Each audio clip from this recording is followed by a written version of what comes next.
Assalamu alaikum wa rahmatullahi wa barakatuh mes chers frères et sœurs.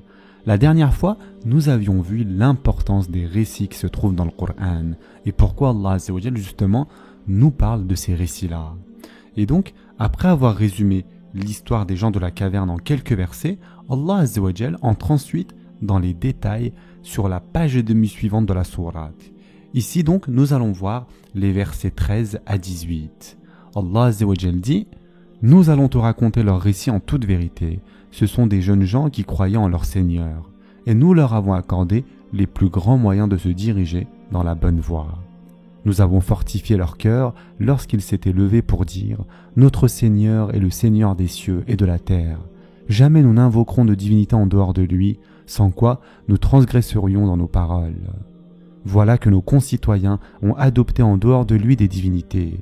Que n'apporte-t-il sur elles une preuve évidente? Quel pire injuste donc que celui qui invente un mensonge contre Allah.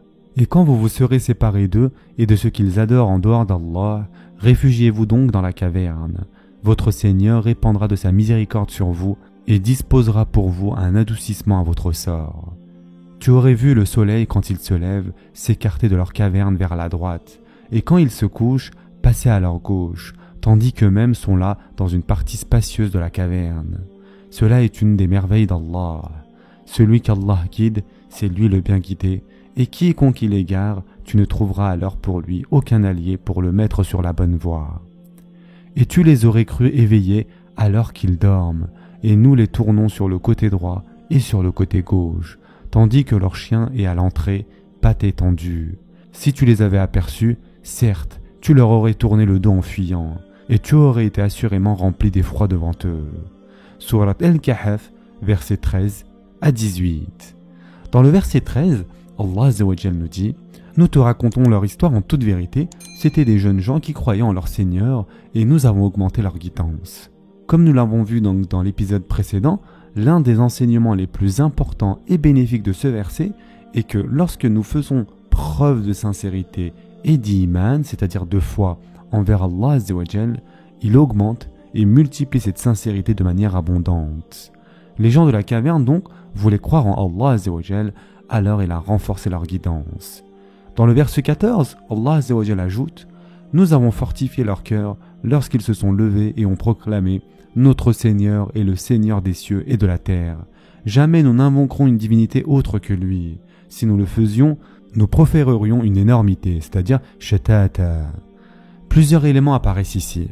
Tout d'abord, les cœurs de ces jeunes hommes étaient agités, tremblants et effrayés, au point qu'il fallait les stabiliser et les rendre fermes.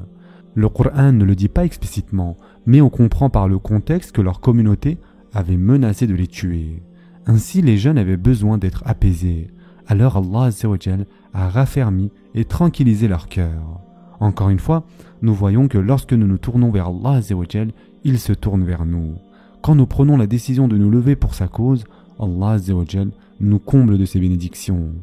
De plus, cela nous montre que les bénédictions commencent à l'intérieur de soi-même, avant de se manifester à l'extérieur. Avant d'être protégés contre leur ennemi, ils avaient besoin d'être protégés contre eux-mêmes et leurs doutes intérieurs. Allah Azza wa Jal les a donc protégés d'abord émotionnellement dans leur cœur, avant de les protéger physiquement dans la caverne. Par ailleurs, Allah Azza wa Jal a envoyé cette fermeté dans leur cœur lorsqu'ils se sont levés. On voit à nouveau ici une relation de cause à effet. Quand ils ont accompli leur part et montré leur détermination, Allah Azza wa Jal les a inondés de bénédictions. Quand se sont-ils levés? Certains récits mentionnent que le souverain tyrannique avait menacé de persécuter et de tuer ces jeunes hommes. En réponse à cela, les jeunes se sont levés et ont déclaré qu'ils ne croiraient pas aux fausses divinités du souverain. À la place, ils ont affirmé: notre Seigneur est le Seigneur des cieux et de la terre. Jamais nous n'invoquerons une autre divinité que lui. Si nous le faisions, nous proférerions une énormité. Nous apprenons ici la sagesse des jeunes gens dans leur da'wa. Plutôt que d'accuser directement les mécréants de leurs fausses croyances, les jeunes se critiquent eux-mêmes de façon hypothétique, en se disant que si eux-mêmes devaient adopter de telles croyances, ce serait une énormité. Ainsi, ils transmettent indirectement à leur communauté l'absurdité de ces croyances, sans les pointer du doigt bien sûr. Cela amène les gens à réfléchir au lieu de les rendre défensifs ou de les faire fuir face à une critique frontale. Dans le verset 15, les jeunes de la caverne parlent entre eux et ils disent « Voilà que nos concitoyens ont adopté en dehors de lui des divinités. Que n'apporte-t-il sur elles une preuve évidente? Quel pire injuste donc que celui qui invente un mensonge contre Allah » Surat Al-Kahf, verset 15.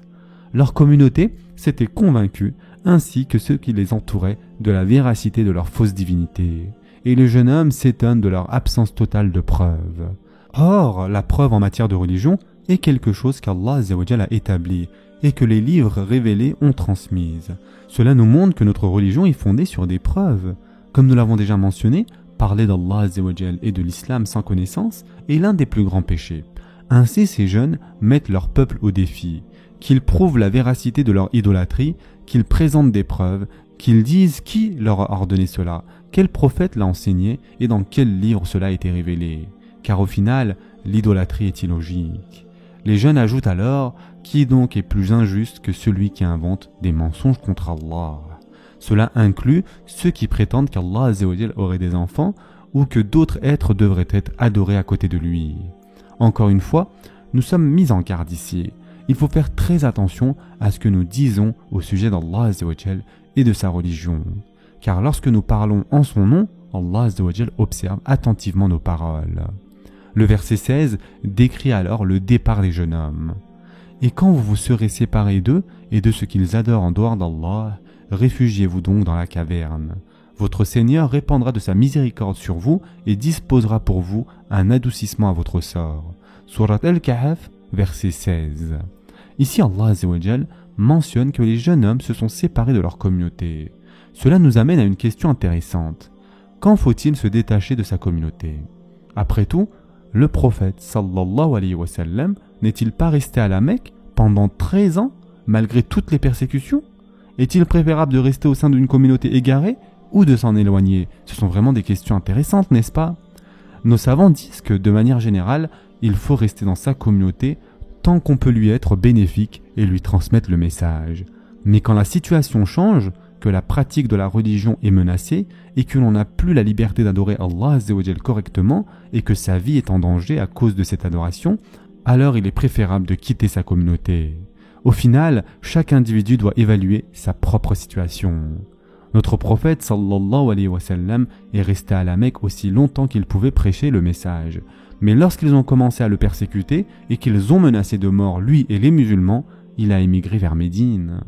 Rappelez-vous, mes chers frères et sœurs en islam, que la même nuit de la Hijra, les Quraysh ont tenté de l'assassiner. Et c'est exactement ce que ces jeunes ont fait. Ils ont fait la Hijra, ils ont immigré. Le verset est formulé comme un discours. Quelqu'un parle aux jeunes et leur conseille de chercher refuge dans la caverne. Mais qui parle ici?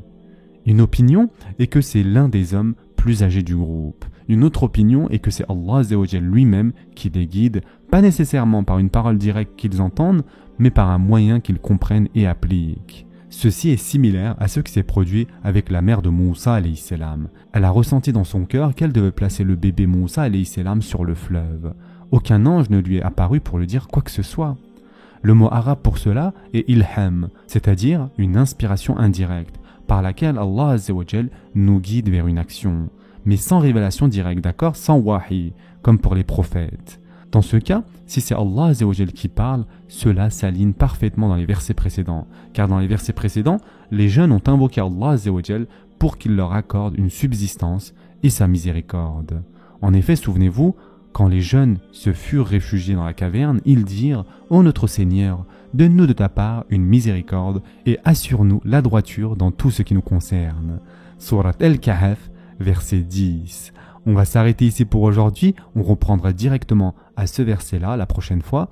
En attendant, prenez soin de vous mes chers frères et sœurs et à très prochainement, Inch'Allah.